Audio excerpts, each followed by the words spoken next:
Estamos de volta com o nosso guia definitivo do Código Civil, artigo por artigo.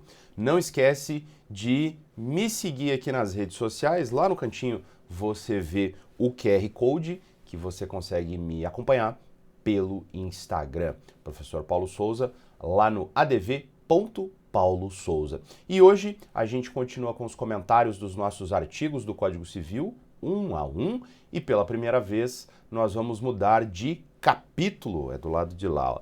Vai mudar de capítulo, vamos para o capítulo 2 do livro 1, título 1, vamos começar com o artigo 11.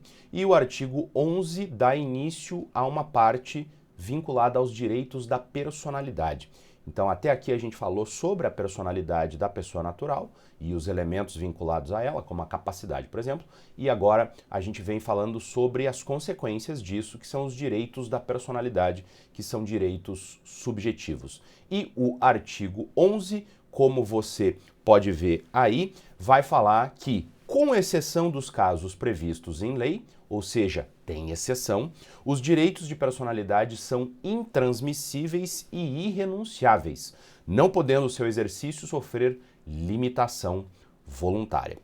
Então a gente pode dissecar em linhas gerais esse artigo aqui. O primeiro é que os direitos de personalidade eles são considerados direitos absolutos. Não é que ele não pode passar por relativização. Quando a gente tiver um choque entre direitos de personalidade, evidentemente que algum deles vai ter que ceder, né? Como placas tectônicas. Significa que eles são absolutos no sentido de que ele não vale apenas para você e para mim e para aquele outro ali. Ele vale em relação a todo mundo. Segundo, os direitos de personalidade são indisponíveis. E nós conseguimos aqui encontrar esse elemento na parte final. Eu não posso limitar o meu direito de personalidade de maneira voluntária, ou seja, ele não é passível de disponibilização. Eu não posso disponibilizar o meu direito de personalidade para outra pessoa. Eu não posso alienar, vender o meu direito de personalidade, por exemplo, né? Eles são absolutos, eu extraio dessa primeira parte, com exceção dos casos previstos em lei. Então, a lei pode permitir que eu relativize o direito de personalidade em determinadas circunstâncias. Eles também são irrenunciáveis. Isso aqui tá fácil, né? Tá escrito no próprio artigo 11. Também são direitos inatos.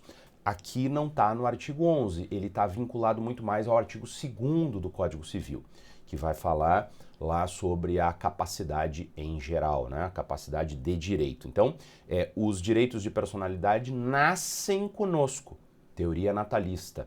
Então, nasce comigo. Mas isso quer dizer que eu não tenho proteção de direito de personalidade antes? Claro que tem, só voltar lá no artigo 2º. Quer dizer que depois que eu morro, eles deixam de ficar comigo? Não, tem uma proteção indireta de direito de personalidade, por isso eu vou dizer também que eles são intransmissíveis. O intransmissíveis está aqui no próprio artigo, tá? Não transmite, eu não herdo direito de personalidade. Eles também são imprescritíveis. Isso significa dizer que não há prescrição, não há decadência de direito de personalidade. Se eu não usar, eu não perco. Não confundir com a pretensão que decorre do direito de personalidade. Por exemplo, se você vai lá e me xinga na internet, a partir dali eu tenho uma pretensão a receber uma indenização por dano moral. O dano moral prescreve no prazo de 3 anos, segundo o artigo 206 do Código, que a gente vai demorar aí 190 dias para chegar.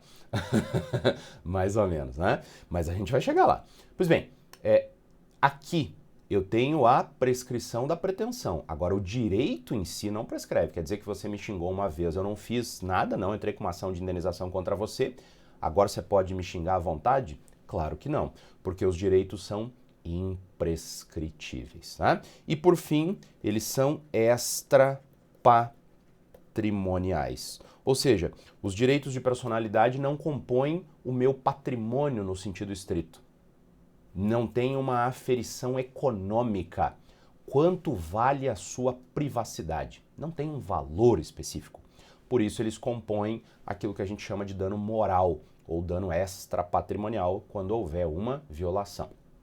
Essas são as características que eu vou encontrar no artigo 11. Claro, existem exceções, ficou bem claro aí pela primeira parte do artigo 11, salvo as exceções previstas em lei. Então a lei pode trazer algum detalhamento maior, mas isso já é outra história e o que nos interessa é que a gente volta amanhã com o artigo 12 e o artigo 12 começa a detalhar os direitos de personalidade. Então o artigo 12 é o primeiro que vai começar a falar sobre os direitos de personalidade em si.